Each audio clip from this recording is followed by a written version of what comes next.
I don't pray. I don't pray like I used to. I can't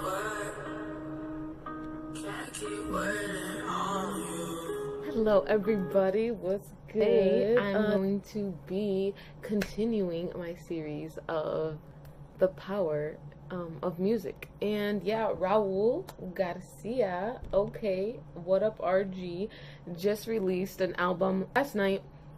RAUL, man, this kid goes off, so vulnerable, just with so much passion and bringing up issues that are not talked about in the Christian community. I'm excited to share a little bit about my perspective on his track 4 a.m. So I'm be honest, I've been waiting. I was waiting since he announced that he was going to be releasing something, and had on my calendar and everything. And before I went in at midnight last night to listen, I prayed that his music would touch my heart in some way, that God would work some way. Just the first track, like, super open about his struggles with his dad getting deported and just what that's like, and just how the world's gold, like ice. If y'all didn't get that, ICE, yes, the immigration. And then yeah, till 4 a.m. though, man, that song, okay. This kid,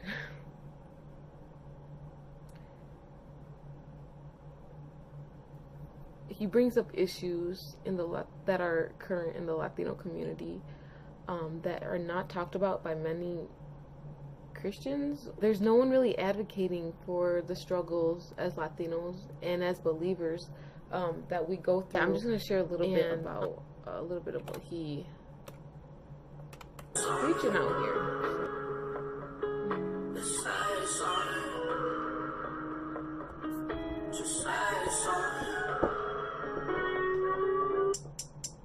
Pray for the daylight, pray for the daylight, pray for the day I find me the way I'm lost and I can't find faith cause it ain't mine. Mama taught me how to pray, pastor told me that I'm saved, but is that really what it takes? I don't wanna be like everybody that I see up on TV. I wanna love, wanna walk like I seen Christ, but it's hard when I watch what it be like. Just that right there. He's talking about his mom raising him up, as a man of God. Just teaching him how to pray and how to count on God and all these things. But since, life has happened, and his dad got separated from his family, he's been going through a lot of struggles, and, pastors saying like, okay, you're good, God's got you. And also the fact that he wants to be like Christ, but the people that are shown that are supposed to be like Christ are not doing a great job. And then this goes for everybody, but I'm saying currently with our, political climate, that people who say that they're Christian, who are up there and seen on TV and all these things, really lack the love of Jesus to all his people. So let me continue this, because here we go. Pastors in America don't want my family in America, and even Jesus was an immigrant, but don't nobody seem to give a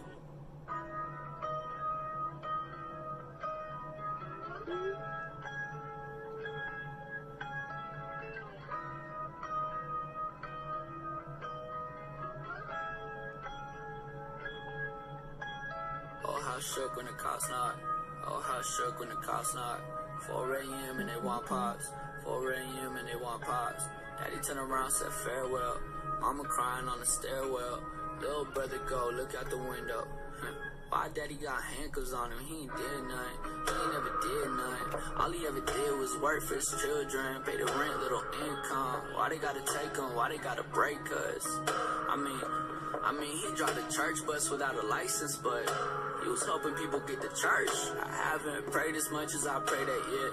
Prayed as much as I pray that yet. Some days I pray that I conquer fear, and some nights I pray that I disappear. Mama told me we'd be okay, but I could tell that she's not okay. Chest pain and anxiety, she had trouble breathing the other day. I had trouble believing the pastor say God's got a plan in all of this. As he smiled in a MAGA hat, I had a question, it's common sense. I mean, can't you see that we struggling? gon' hit me with Bible scripts. Forget religion and politics, man. I just wanna have my dad back. Praying for the daylight. Praying for the daylight. Praying for the day I find me the way. Lost and I can't find. Praying for the daylight. Praying for the daylight. Praying for the day I find me the way. Lost and I can't find. That was a lot. Last night when this song came out, I had to get to my knees, and just really was feeling everything. I remember back in November 2016 when I woke up. Actually, I think I went to bed, having seen the results of the election, and yeah, I was just like, who are around me? Who are these people around me? How did this happen? This man that represented so much hate and caused a lot of hurt into so many people's lives, so many communities. How did he make it? And I remember going to work, I think it was like the next day or that weekend or something, and just feeling like, so like where I worked, like the customers were majority white. And I was just like, man, like, these people don't want me here. You know, they don't want my family here.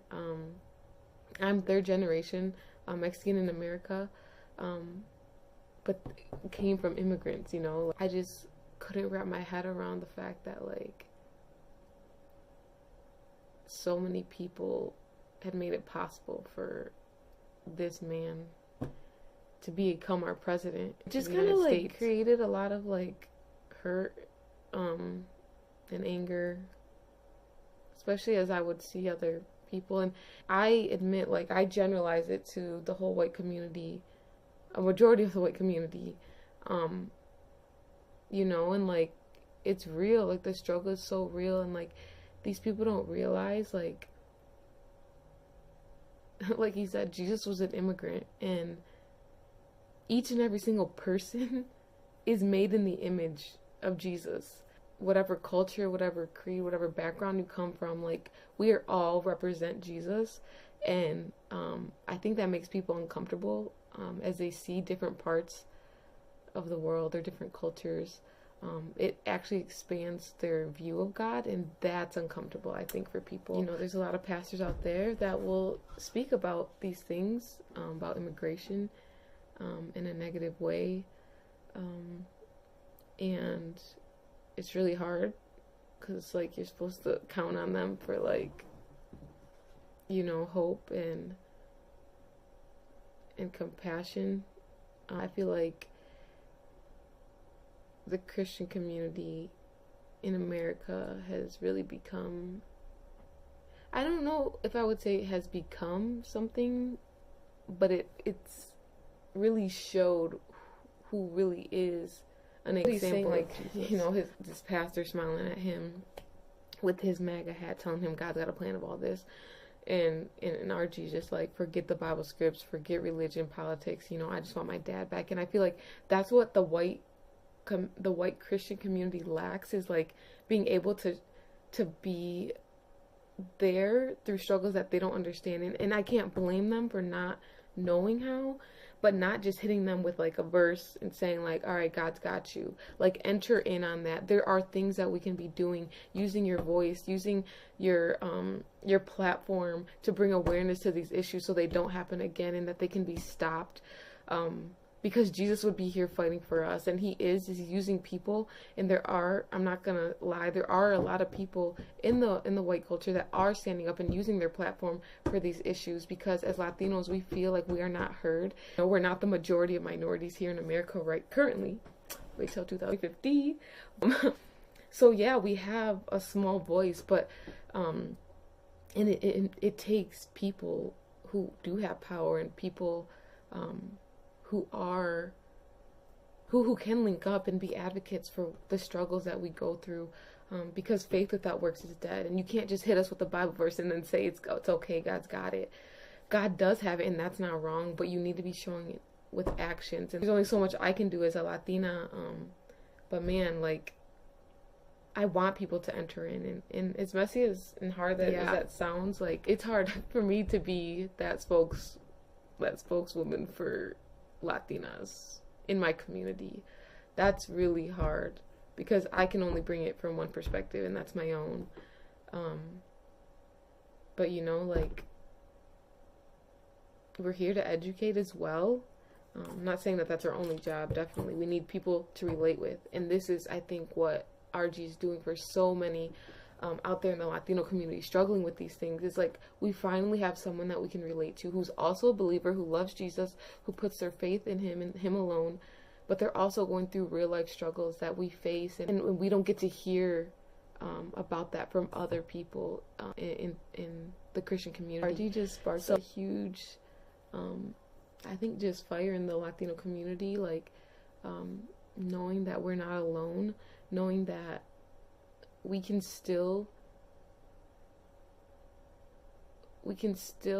consider ourselves Christian, even though we are going through a hard time with other Christians in America. And I feel like the word Christianity has become so ugly in America, and you know, that's not what Jesus would want.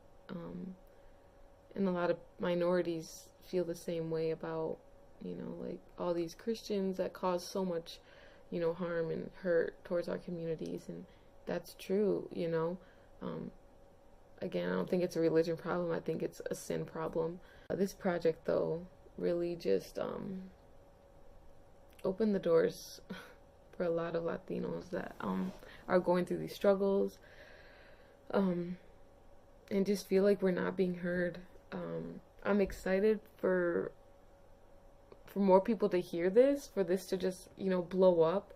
So if you guys are hearing this for the first time, if you're hearing about RG for the first time, go follow him, go share his music, send it to your friends, make it go big, and yeah, so it could reach even the people that are feeling, because there's people out here hating on this project already, so that it could reach even the people that are have negative feelings towards immigrants and minorities and stuff like that. And I'm just praying that God would continue to use this project to lift up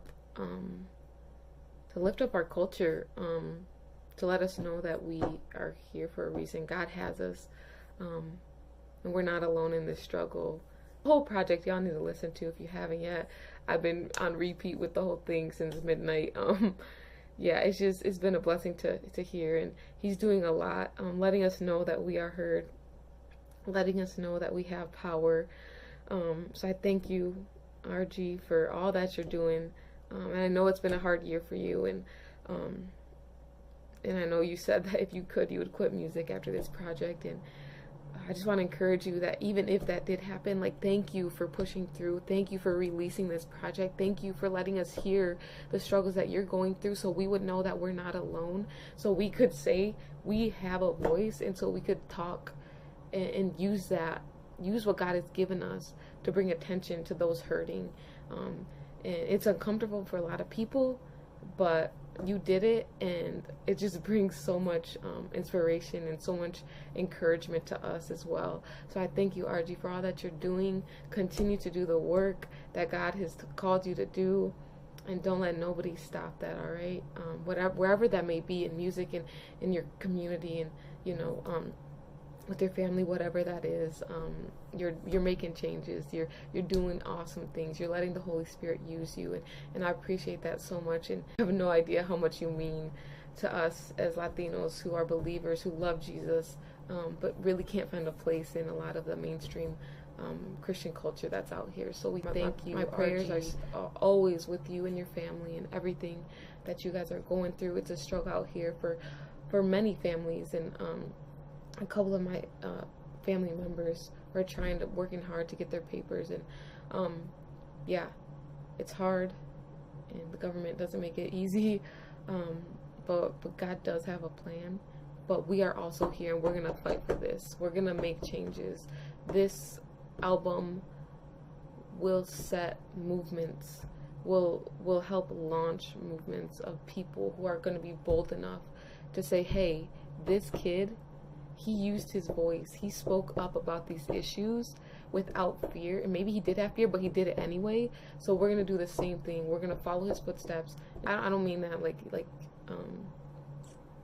you should have the whole community on your shoulders. Like, no, like you just are just really empowering us right now. So appreciate you.